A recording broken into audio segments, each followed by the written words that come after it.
Nazi flag flutters over White Hart Lane, thousands of Germans waving swastikas sing their national anthem with gusto. To the tune of Deutschland über alles, the German team raise their arms in a Hitler-Nazi salute.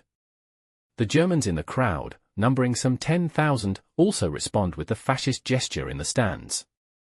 Amazingly, so did some English fans, caught up in it all.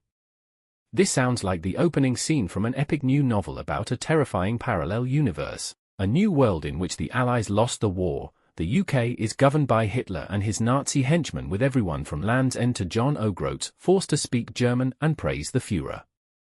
But, incredibly, this actually happened. The date is the 4th of December, 1935, England are to play Germany in North London amid a storm of protest from Jewish groups. This is the first time England are to host the Germans, and controversy followed the fixture from the time it was first announced. It was seen as being used as propaganda for the newish Nazi government. Hitler himself was following the game with interest back in Germany, but during a deeply uncertain time. Few in England knew how best to react. Amazingly, with its close links to the Jewish community, White Hart Lane was controversially announced as the venue for the match in October 1935, but within a few weeks, the fixture was mired in controversy. Jews and the England match screamed the headline of the Tottenham Weekly Herald. Letters of protest have been received by the England FA, and the Spurs, explained the article. The Jews complain of the Nazi treatment of their compatriots in Germany and demand that the match be cancelled. The Trade Union Congress called for the game to be postponed, and that German football supporters should be prohibited from entering the country. The Daily Mail added fuel to the fire by reporting that swastikas will adorn motor coaches, packed with Germans, would proceed through central London. Some newspapers noted that the presence of Germans in the capital would be interpreted as a gesture of sympathy with their tyrannical regime. The Football Association, and various football bodies, tried to separate sport and politics. They claimed the TUC were whipping up an unnecessary hysteria. The German FA issued a statement to try and reassure the British public that there would be no displays of extreme nationalism. "We are sure that with the high sportsmanship of the British, nothing will be done to us unless it is provoked, and you can take it from me, we will not do any provoking." Orders are being issued to every German travelling to London that he should be reserved and backward in coming forward. The German press was quick to tell its readers that German supporters would be welcomed in London. It was a game that certainly divided the country, and at its core was a question that the British public was asking itself: just how bad is this Adolf Hitler bloke? Hindsight is a wonderful thing, but in 1935 the National Socialists had only been in power for 2 years, and the extent of Hitler's evil intentions were still very much up for debate. This match was at the end of 1935, a year that had already seen Hitler ignore the Versailles Treaty and announce that Germany would rearm. The German Air Force, the Luftwaffe, was formed. And in September 1935, the Nuremberg Laws, an antisemitic doctrine that made it illegal for Jews and non-Jews to have any form of relationship, came into effect. The rest of the world was scared of Germany and its intentions. In fact, the Hitler issue argument would still be raging a year later when Berlin hosted the Summer Olympics, with debate and argument over how to deal with the Nazis. Should athletes salute Hitler? Should countries boycott the Games, as Germany increasingly began to persecute Jews and other so-called undesirables? Anyway, back to the 4th of December, 1935 at White Hart Lane. The 1930s saw huge attendance numbers at football matches as the game was firmly established as the main working-class recreational activity amongst males.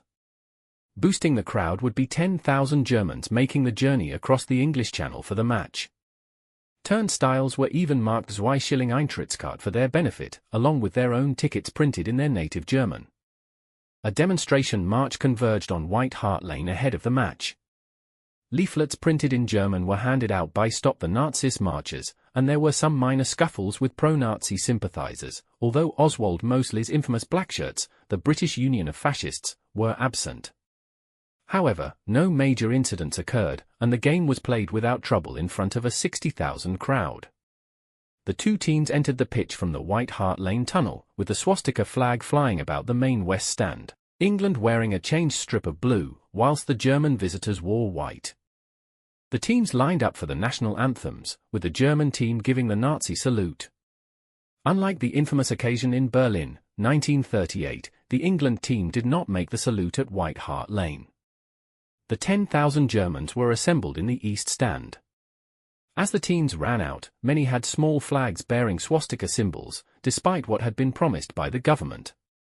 As the German national anthem played, the visiting supporters, having been under strict orders not to sing any political songs, decided this was okay and responded with gusto and their own Nazi salutes. The band then played God Save the King, while above them, on the West Stand, the German swastika flag fluttered in the breeze.